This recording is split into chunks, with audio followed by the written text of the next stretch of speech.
The morning light over Munster was pale and cold.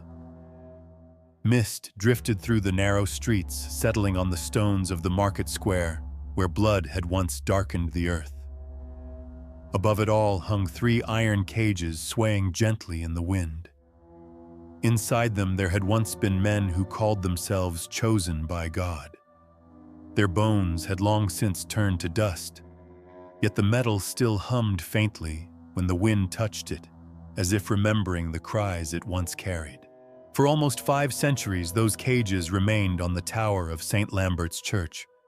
They watched empires rise and fall, watched kings pray and soldiers die, watched generations pass beneath them without knowing the story of the man who made the city tremble. His name was Jan van Leyden, a tailor from the Dutch city of Leiden who dreamed of building heaven on earth. He arrived in Munster with fire in his voice and scripture in his hands, promising salvation to those who would follow him. In a time when Europe tore itself apart in the name of faith, his words sounded like a song of hope. But every faith has a shadow, and when his dream grew larger than his heart, the city began to drown in its own belief. From the same square where he once preached mercy, his broken body would one day hang above the people he had tried to save. The cages still whisper in the wind, a rusted memory of what happens when a man mistakes his voice for the voice of God. If you believe that power and faith have always shared the same fire, follow and subscribe to our channel, where history remembers the screams it was told to forget. He was born in the Dutch city of Leiden around the year 1509, an illegitimate child of a village official and a woman whose name history has forgotten. His hands were meant for needles and thread, yet even as a boy he spoke as if the world owed him an audience. People said he had a voice that could make a crowd still its breath. In the small workshop where he learned to sew, he dreamed not of garments, but of redemption. The hum of the needle became his prayer. Each stitch a silent promise that one day he would be chosen for something greater. Europe was breaking apart in those years. Priests whispered of rebellion. Villagers argued over scripture in taverns. Martin Luther's defiance had split Christendom into fragments, and every fragment claimed to be the one true light. In that chaos, men like Jan found meaning. He wandered through towns where preachers stood on barrels shouting of the end of days. He listened to them, memorized their rhythm, and learned how belief could move a crowd better than gold ever could. When he met the Anabaptists, he thought he had found the heart of truth. They spoke of a baptism of adults, only of a faith chosen with reason and passion, of a kingdom that God would soon bring down to earth. To Jan, it sounded like destiny. He let them baptize him in a cold river, and when he rose from the water, he said that the world had turned silent for a moment, as if heaven had been listening. From then on, he followed the preacher John Matthies, a man who called himself a prophet, and who claimed that the city of Munster would become the New Jerusalem. John walked beside him through the fields of Westphalia, his feet bleeding, his heart burning. He preached in villages along the road, gathering crowds of the poor and hungry. They listened not to doctrine, but to hope. He told them that soon the meek would inherit the earth, that kings would bow before tailors and peasants. His words were gentle at first, then fierce, as if something inside him had begun to speak with a voice not entirely his own. By the time he reached Munster, he was no longer a craftsman, but a messenger of fire. The city was rich, its merchants proud, its people tired of both princes and bishops. The Anabaptists had already begun to spread their message, and Jan's arrival was like wind feeding a growing flame.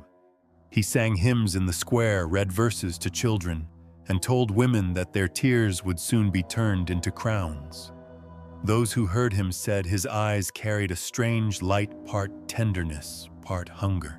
John Matthies, the prophet he followed, saw in him a perfect vessel for the divine. He made Jan his lieutenant, his mouthpiece, his reflection. Together they promised a paradise without kings or priests, a world where all property would be shared and all hearts purified. The merchants called it madness, but the poor called it salvation.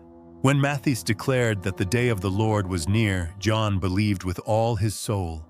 He began to dress differently in white linen robes, his hands trembling as he quoted scripture to the crowd. He slept little spent nights writing visions on scraps of parchment. His voice grew hoarse but stronger, and his followers said he glowed when he preached by candlelight. In early 1534, they entered Munster through its northern gate. The bells rang as if welcoming saints, though some citizens shut their doors. The movement spread like a fever. People sold their goods, burned icons, and stood in the rain to be rebaptized. Jan walked among them, soaked and smiling, saying that God had come to dwell among his chosen. No one knew yet how far his faith would carry him, or how deep it would cut. For now he was still the tailor who dreamed of heaven. But inside him something had already begun to unravel. Each miracle he promised would demand a sacrifice. Each prayer he uttered would one day echo against the walls of a starving city. And each word that once brought comfort would soon return to him like a curse whispered by the wind. Munster in 1534 was a city divided by faith and fortune. Its merchants lived behind carved doors and high windows, while the poor filled the narrow alleys with their prayers.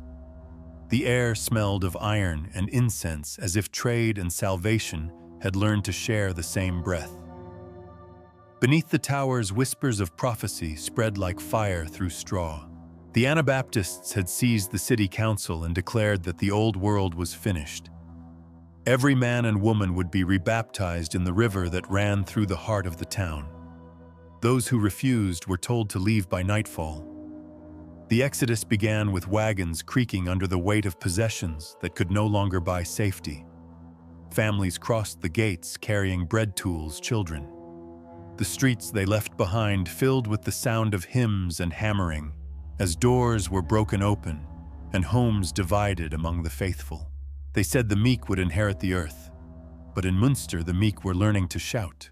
Jan van Leyden returned to the city just as the new order began to take shape.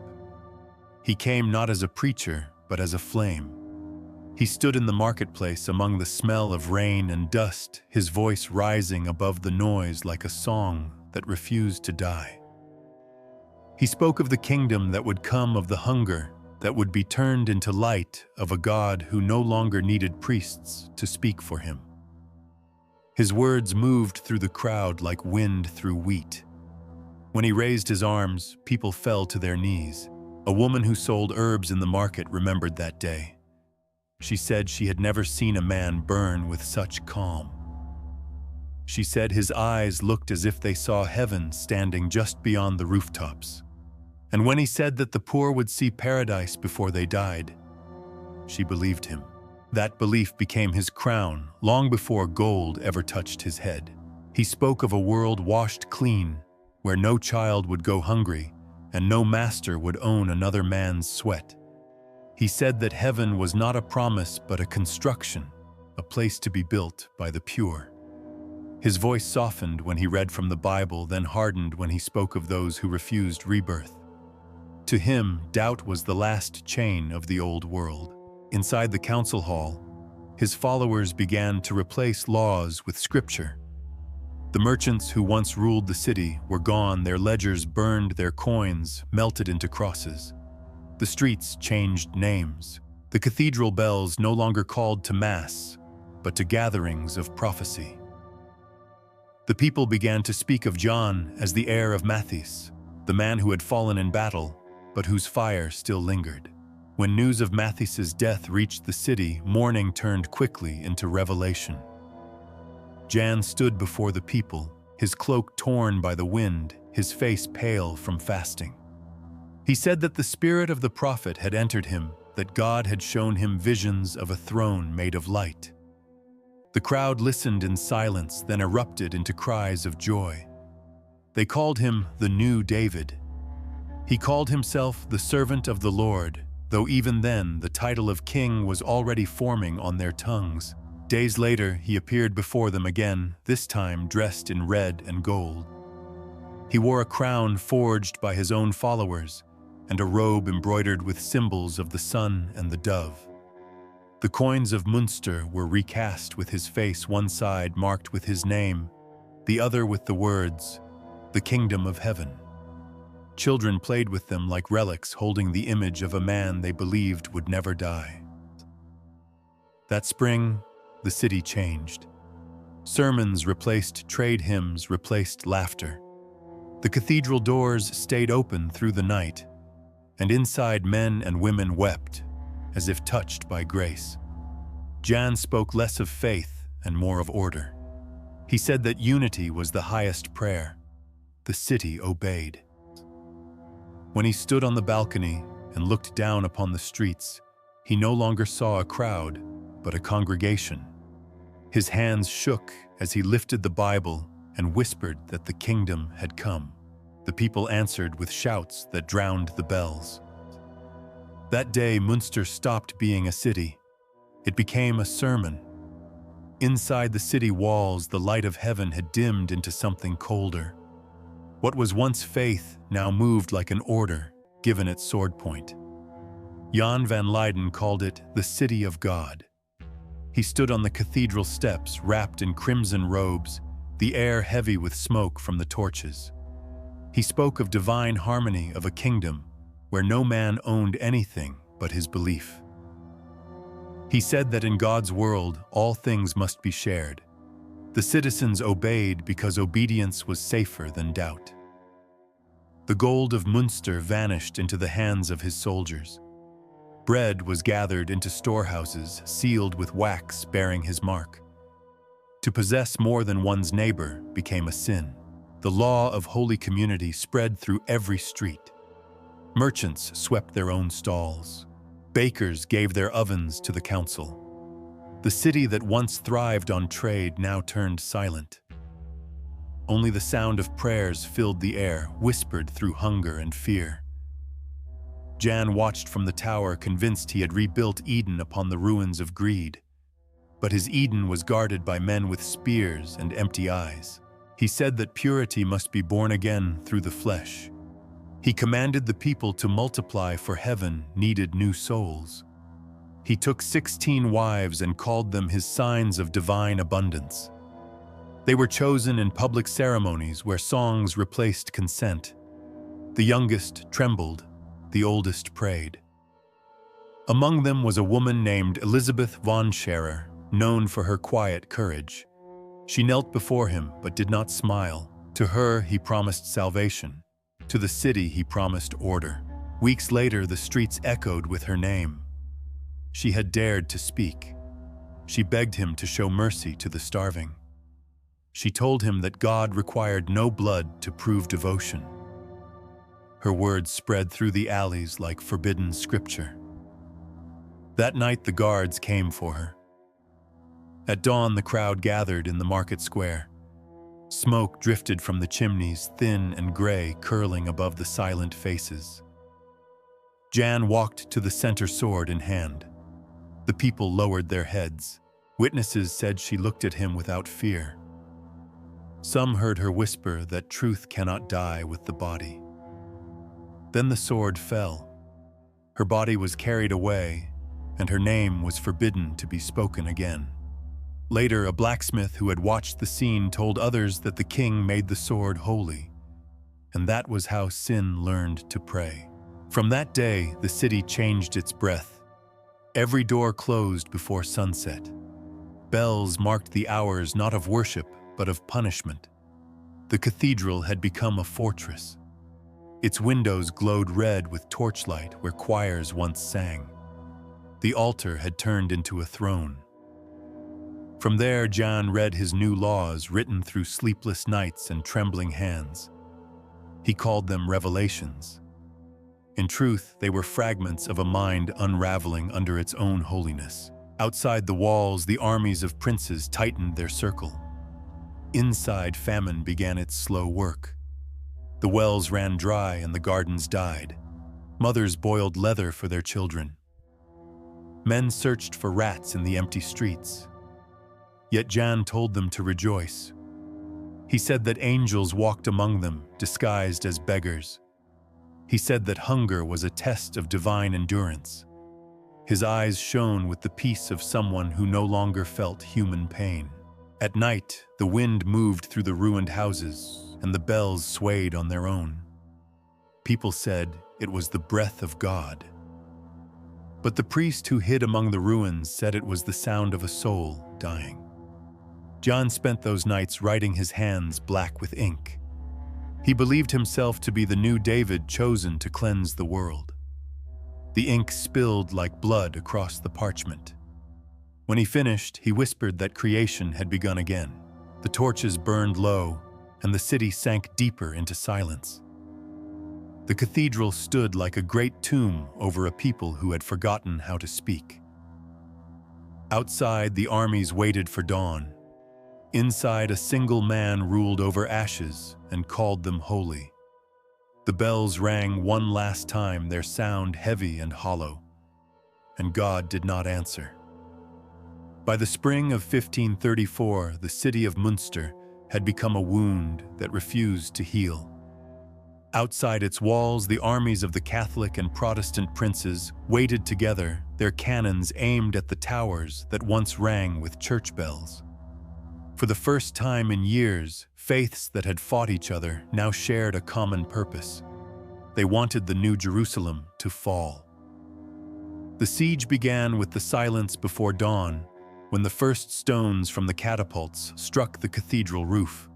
Inside the city, people knelt in the streets, praying louder than the thunder. Pamphlets spread across Europe, each one darker than the last. They told stories of madness behind the walls, of men calling themselves prophets, and women forced to marry in the name of God. Every rumor grew until it no longer mattered what was true. Munster had become a symbol, a mirror held up to all of Europe's fears. But for those trapped inside, it was not a story. It was hunger made flesh. The fields were lost. The wells gave nothing. Horses disappeared first, then dogs, then rats. People boiled grass and leather, scraping the last taste of life from the dirt. The smell of death moved through the streets like smoke. Yet every day, John van Leyden appeared before the people. His robes were torn, but his voice still carried the fire of command. He told them that God was testing their faith, that soon 144,000 angelic warriors would descend to destroy their enemies. He promised that their suffering would be turned into light. The people believed because believing was all they had left. A priest hidden among the ruins wrote in his diary that they prayed for bread, and he gave them visions. Each night the crowds gathered to hear the king speak. His eyes burned with a strange calm. He said he had seen the angels in a dream, dressed in white armor, waiting in the clouds above. He said they would come at the sound of the trumpet. The wind howled through the broken streets, but no trumpet sounded. The days grew longer. The enemy tightened the circle. From the walls they could see the fires of the soldiers' camps. Sometimes at night, voices drifted over the moat, singing hymns that once belonged to both sides. Jan heard them and trembled. He shouted that it was the devil mocking their faith. He ordered the guards to beat the drums so that no one would hear the music of doubt. Inside his palace, the candlelight flickered against the stone. His followers still bowed before him, though their faces had grown hollow. One of his closest advisors dared to question him. He said that perhaps God wished them to surrender, that martyrdom could be found in mercy. Jan looked at him for a long moment. Then he whispered that doubt was the devil's language. That night, the man was dragged into the square and executed. The crowd watched in silence. The fire burned low and no one prayed. By midsummer, the city had become a grave. Mothers carried lifeless children to the wells, hoping for a miracle. Old men sat on the steps of ruined houses, staring at the sky. Jan still spoke of angels, but his words no longer reached them. He slept little and woke screaming, saying that God had turned his face away. His servants found him one morning standing at the window staring toward the horizon, where the enemy fires glowed. His crown lay beside him, dark with rust. The priest wrote again. He said that the King of Zion no longer spoke to heaven, but to the echoes of his own fear. The city was silent, except for the wind through empty doorways. When night fell, even the bells refused to ring. The light from a single torch moved across the palace wall and touched Jan's face. For a moment it seemed human again. Not a king, not a prophet. Only a man who had forgotten how to pray. When the gates of Munster finally opened, it was not the soldiers who forced them, but the people themselves. Hunger had broken the faith that swords could not. The first rays of dawn touched the towers as the armies entered the city. There were no cries of battle, only footsteps echoing over streets that had forgotten the sound of life. The banners of the princes waved above the ruins while the wind carried the smell of ash and silence. Jan van Leyden was found in his chamber, seated on a broken chair, his crown of iron beside him. He did not resist. He raised his hands as if in prayer and whispered that God's kingdom was within him. The prisoners were taken through the same square where he had once preached salvation. The walls still bore the marks of fire. Children watched from windows as the King of Zion walked past with chains around his wrists. He looked neither to the crowd nor to the soldiers. A witness later said that his eyes seemed fixed on something no one else could see. He was taken to the cellar of the bishop's palace, a place once meant for storing wine, now filled with the smell of rust and damp earth. In the days that followed, the victors celebrated. The city that had starved for faith now feasted on vengeance. Crowds gathered to watch the prisoners jeering and throwing stones. They shouted the names of their dead. They sang hymns twisted into mockery. Among them stood a blacksmith who had once forged weapons for the king. Now he was ordered to build the tools for the execution. He later wrote that he worked in silence, shaping the iron tongs that would bite into flesh. He said the metal groaned like something alive. The trial was brief. Jan was accused of blasphemy heresy and claiming the throne of heaven. Alongside him stood his two closest followers, Bernhard Knipperdolling and Bernhard Krechting. None of them pleaded for mercy. Jan only said softly that no man could kill a kingdom born inside him. The words hung in the air like smoke. No one answered. The guards took them to the market square, the same place where Elizabeth Wanscherer had died. Snow had begun to fall. The crowd waited, pressed together, their faces lit by the glow of torches. They placed Jan on a wooden chair fixed to the platform. His companions stood beside him, silent and pale. The blacksmith brought the instruments heated until they shone red. The noise of the fire mixed with the murmurs of the people. Some prayed, others laughed. The executioners moved with slow precision. Each burn left a faint hiss, the sound of flesh surrendering. Jan's body trembled, but he did not cry out. The silence unnerved the crowd more than screams ever could. The blacksmith said later that when he looked at Jan's face, he saw no hatred, only emptiness. He said the man seemed to listen to something that no longer existed. The torture went on until their bodies were covered in burns, and the air filled with the smell of smoke and blood. Still, Jan whispered prayers to a God who did not answer. The people demanded more. The priests shouted that justice was holy. The soldiers held the crowd back as they pressed forward to see the fall of the false kings. At last, the bodies sagged. The light from the flames flickered over their faces. Jan's eyes were half open, his lips moving soundlessly. One of the guards said that in that moment, he almost looked like a man in peace. When it was over, the three bodies of Jan van Leyden, Bernhard Knipperdolling, and Bernhard Krechting were lifted into iron cages built by the same blacksmith. They were hung high from the tower of St. Lambert's Church so that all might see what happens when men mistake their will for the will of God. That night, the snow turned red in the square. The fire died and the people went home in silence. The blacksmith stood alone beneath the tower. The cages swayed gently in the wind, creaking like old wood. He said that when the moonlight touched the bars, John's face seemed to flicker again, half shadow, half flame. And for a moment, it was impossible to tell if the light came from heaven or from the fire that man had made. Rain came the night after the fire died. It fell over the square in thin gray threads, washing the ash from the stones and the blood from the scaffold. The cages hung above, swaying against the dark sky, three iron shadows suspended between earth and heaven. Inside them, what remained of Jan van Leyden, Bernhard Knipperdolling, and Bernhard Krechting turned slowly in the wind. The rain could not cleanse the smell of burnt metal. It mixed with the air like a memory that refused to fade. At dawn, the city stirred. The people who had once prayed for deliverance now walked beneath the tower in silence. They looked up only for a moment, then turned away. Some crossed themselves, others whispered prayers they did not understand. The blacksmith who had forged the cages stood by the church wall, his hands blackened with soot. He said he could still hear the sound of the hammers in his dreams, striking iron that screamed back. Days passed and the bodies darkened under the sun.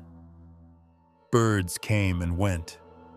The bells of St. Lambert rang for the first time since the siege, their notes echoing through streets still scarred by famine and smoke.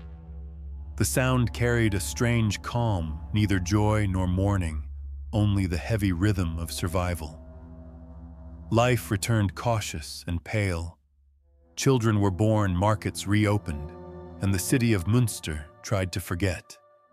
But every shadow that fell across the square carried the outline of a cage. Travelers from across Europe came to see them. Some crossed themselves and whispered that it was justice.